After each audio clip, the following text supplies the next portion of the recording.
यूसुफ और मरियम नासरत नामक एक साधारण से नगर में पले बढ़े और एक दूसरे से शादी के बंधन में बंध गए। पर इससे पहले कि वो दिन आए जिसका इंतजार हो रहा था, स्वर्गदूत गैब्रियल ने ये घोषणा करते हुए मरियम से बात की कि वो परमेश्वर के पुत्र की मां बनेगी। पहले पहल यूसुफ को मरियम को त्यागने की लालसा हुई, लेकिन सपने में एक स्वर्गदूत से मिलने के बाद उसने अपनी मंगेतर के प्रति वफादार रहने का निर्णय लिया और अब रोमी कर व्यवस्था के लिए नाम लिखवाने के आदेश के साथ पति और पत्नी यूसुफ के गृह नगर बेथलेहम के लिए निकल पड़े।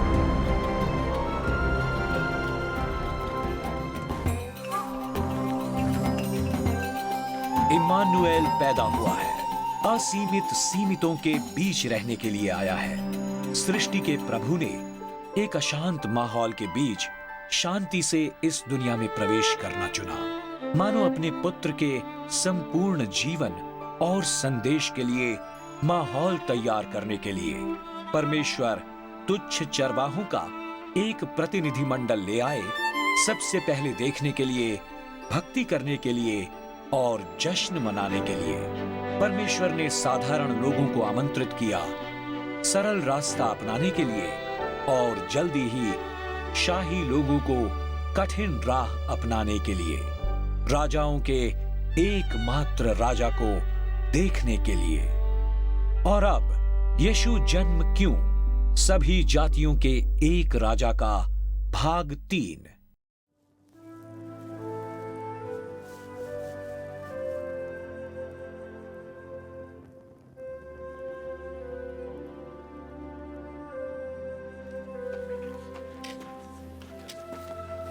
जब उस रात चरवाहों ने गौशाला छोड़ी, जैसा बाइबल बताती है, उन्होंने रास्ते में सबको उन बातों के बारे में बताया जो उनके साथ घटित हुई थीं।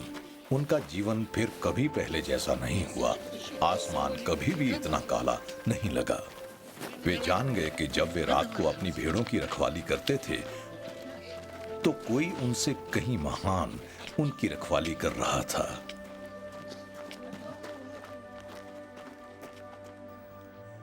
उस रात स्वर्गदूतों की घोषणा में कुछ आनंददायी पाया गया, कुछ उम्मीद भरा और शांतिदायक। नए जन्मे राजा की उपस्थिति में एकत्रित इन गरीब चरवाहों की तस्वीर में। और राजाओं की बात करें तो हमारी कहानी खत्म नहीं हुई है, कुछ अद्भुत होने वाला है। नए जन्मे राजा ने दूर दराज की दुनिया के राजाओं का ध्यान आकर्षित किया है।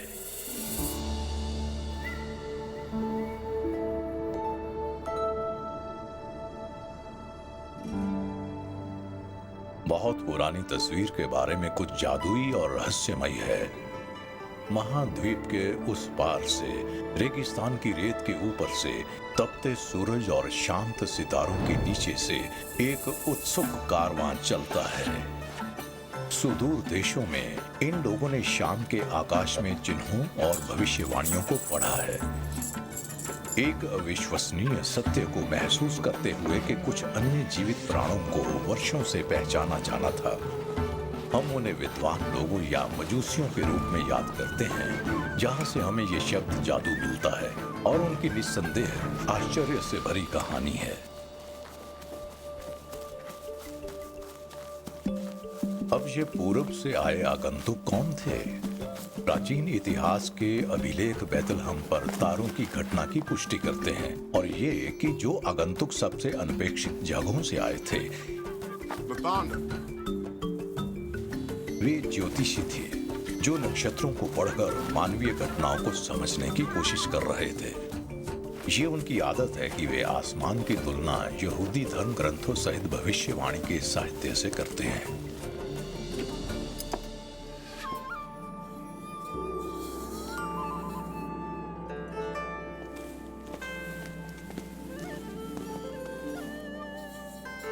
वो सूची यहूदियों के एक राजा के बारे में बात करती है, जिसके आगमन की घोषणा एक तारे द्वारा की जाएगी।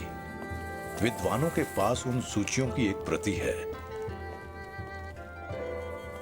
सबसे प्राचीन लेखों में यह पुख्ता संदर्भ पाया जाता है। मैं उसको देखूंगा तो सही, परंतु अभी नहीं। मैं उसको निहारूंगा तो सही, परंतु समीप होके नहीं। याकूब में से एक तारा उदय होगा और इस्राएल में से एक राजदंड उठेगा। गिनती 24:17। इन बुद्धिमान लोगों के लिए इन वचनों के बारे में कुछ भी अस्पष्ट नहीं था। यदि ऐसे राजा की भविष्यवाणी 1000 साल से पहले की गई थी तो वो जाकर देखने लायक था।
पर हालांकि एक राजा के आने की भविष्यवाणी की गई थी, तारों से भरे आकाश में ये विशेष तारा क्यों था जिससे बुद्धिमान लोग आकर्षित हुए?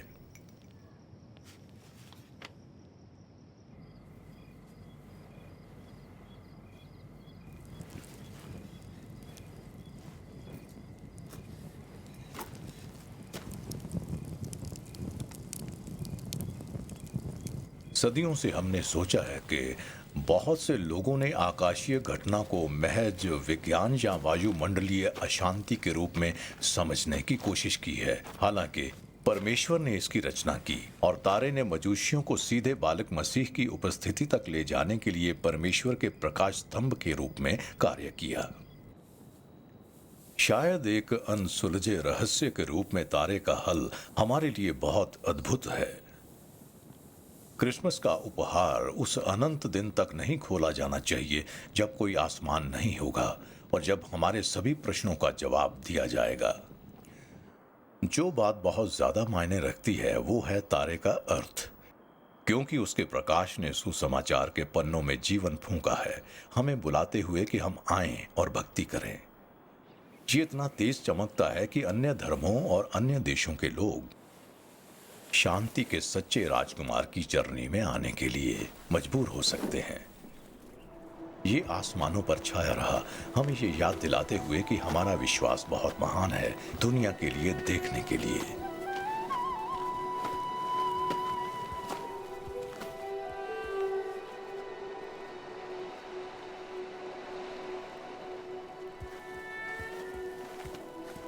तारा इन मंजूषियों को उनकी उपस्थिति के प्रकाश की ओर ले जाएगा, जैसा ये आज हमारे लिए करेगा।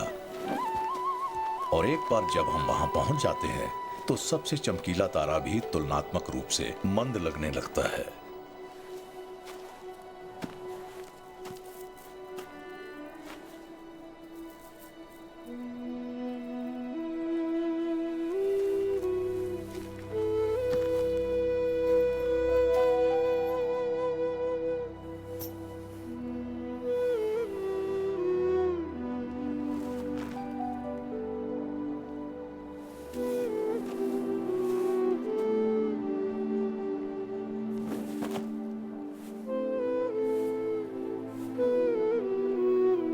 हेरोदेश राजा के दिनों में जब यहूदिया के बैतलहम में यीशु का जन्म हुआ, तो देखो, पूर्व से कई ज्योतिषी यरूशलेम आकर पूछने लगे कि यहूदियों का राजा जिसका जन्म हुआ है कहाँ है, क्योंकि हमने पूर्व में उसका तारा देखा है और उसको प्रणाम करने आए हैं। ये सुनकर हेरोदेश राजा और उसके साथ सारा यरूशलेम घबरा गया।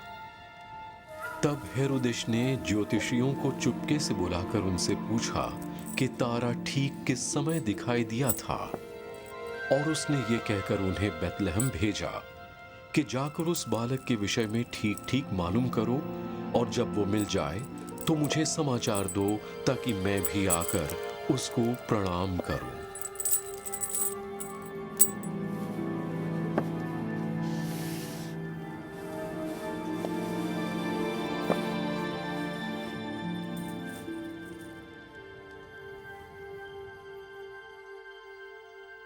संभवतः हेरोदेस ने बैतलहम की इस उथल पुथल के बारे में सुना था कुछ साल पहले कि किसी महिला ने गुफा में जन्म दिया है और चरवाहे उस बालक की भक्ति कर रहे हैं। उसने इसे पागलपन भरी बात कहकर खारिज करने की कोशिश की थी। यदि उसे पता होता कि बच्चा कहाँ है तो वो स्थिति को संभाल लेता, पर बच्चे का ठिकाना एक रहस्य था। और अब ये शाही लोग उसके सामने खड़े होकर पूछ रहे थे यहूदिया के राजा यानी पैदा होने वाले बच्चे के बारे में। हेरोदेस ने गौर किया, यदि इस समय तक उसके जीवन में कोई उद्देश्य बाकी रह गया था तो ये था वारिस का समूल नाश करना। हेरोदेस ने मंजूषियों को उसे बच्चे तक ले जाने के लिए बरगलाने की कोशिश की, परंतु हेरोदेस यहूदियों के राजा को कभी नहीं ढूंढ पाएगा। विद्वान लोग उसके ठिकाने की खबर लेकर कभी नहीं लौटेंगे। जबकि हेरोदेस नए जन्मे राजा के जिस जश्न को तबाह करना चाहता था वो और भी महान हो गया। राजाओं के एकमात्र राजा के लिए माकूल उत्सव।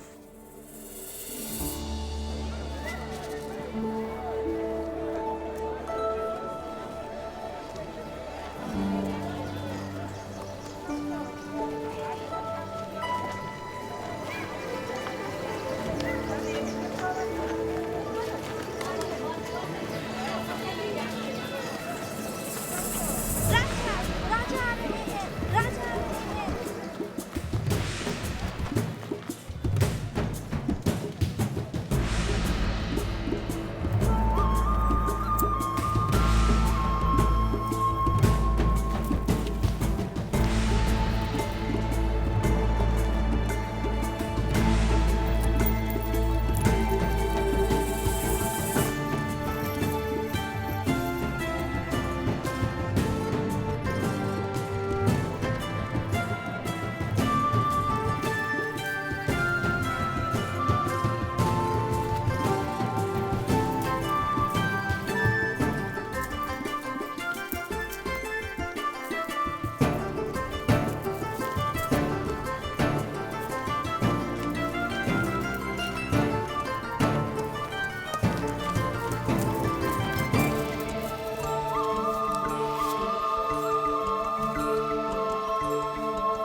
यीशु के जन्म की रात चरवाहे आए थे।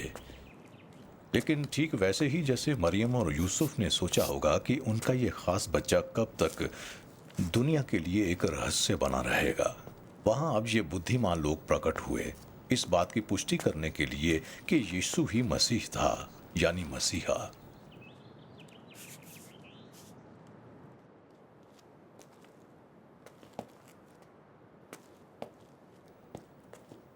जैसा कि गैब्रियल ने कहा, वो परमेश्वर का पुत्र है, इसलिए वो वैसे ही संसार का है जैसे संसार उसका है।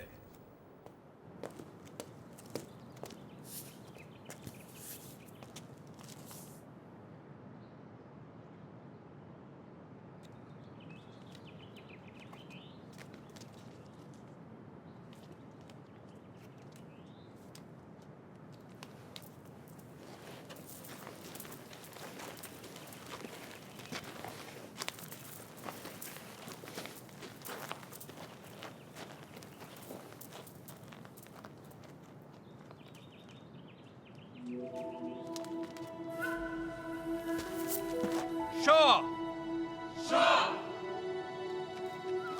Raja! Guava!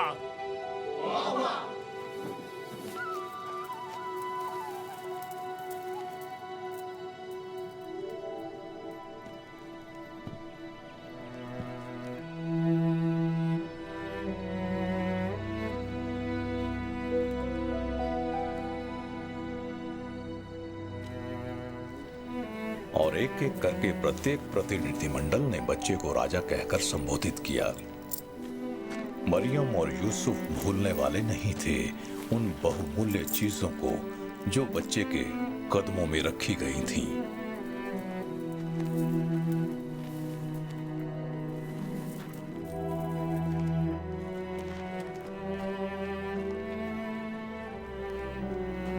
उन्होंने उस घर में पहुंचकर उस बालक को उसकी माता मरियम के साथ देखा और मुंह के बल गिरकर उसे प्रणाम किया और अपना अपना थैला खोलकर उसे सोना और लोहबान और मंदरस की भेंट चढ़ाई। उनकी पूरी कठिन खोज का लक्ष्य भक्ति था, और एक परमेश्वर की भक्ति संभवतः उनकी अपनी नहीं बल्कि एक ऐसे परमेश्वर की जो उन तक पहुंच रहा था, उन्हें बताने के लिए कि उसने जगत और सब लोगों के एक उद्धारकर्ता को भेजा है।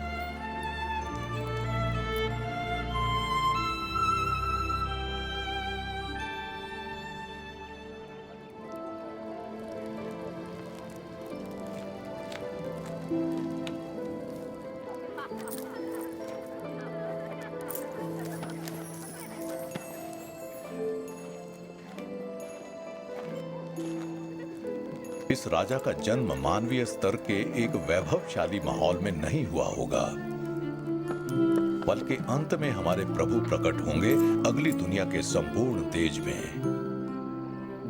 तो हर धनवान शासक उनके आगे दंडवत होगा, और उस पल में नश्वरों के बीच कोई बहुत महान या कोई छोटा नहीं होगा, ना कोई राजकुमार होगा, ना कोई किसान। अपने प्यारे परम प्रिय बच्चों के बीच एक अविनाशी राजा हाथ पकड़े हुए सिंहासन के चरणों में खड़ा होगा। यीशु का प्रेम तब तक बना रहेगा जब तक वो पूरे संसार में घूमते रहेंगे, चंगाई देते हुए, शिक्षा देते हुए और हृदय को बदलते हुए। उनकी आवाज सुनी जाएगी और उनकी सेवकाई महसूस की जाएगी उस हर जगह पर जहां उनके अनुयायियों ने यात्रा की होगी। जैसे जैसे यीशु ज्ञान और डील डॉल में बढ़ेंगे, क्या हम संदेह कर सकते हैं कि उनके माता पिता ने स्वर्गदूत के वचनों को बार बार साझा किया था कि तुम परमेश्वर के पुत्र हो, तुम लोगों का उनके पापों से उद्धार करोगे। पर कैसे? उनका ही पुत्र क्यों? यीशु ही क्यों?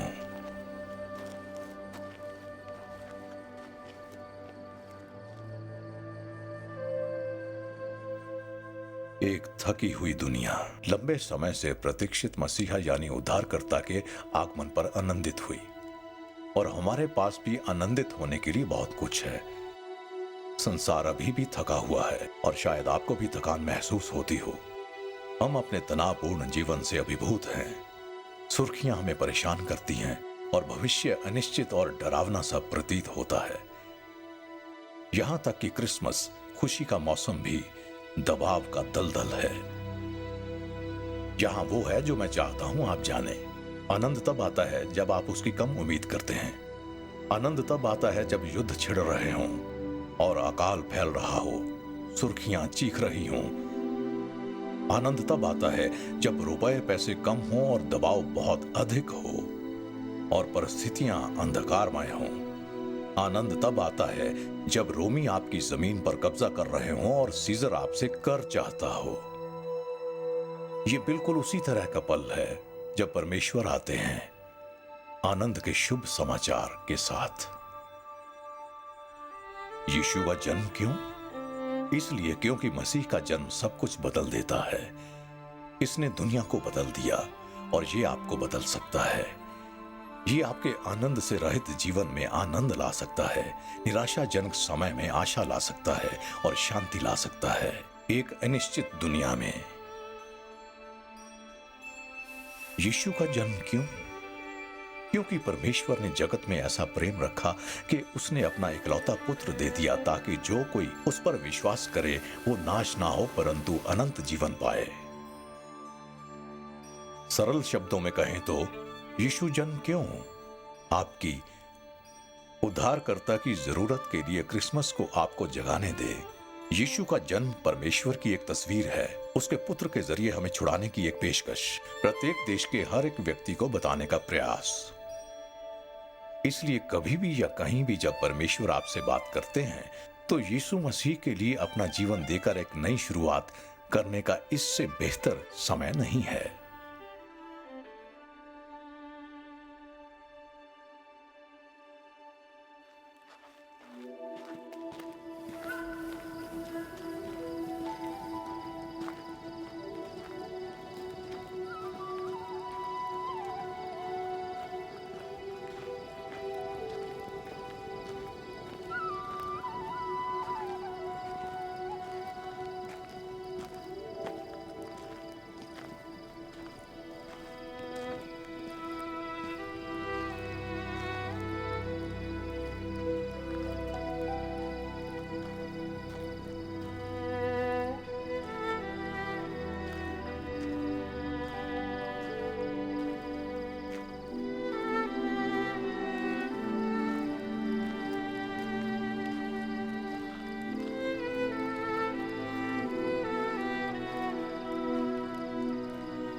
आज देखने के लिए आपका धन्यवाद।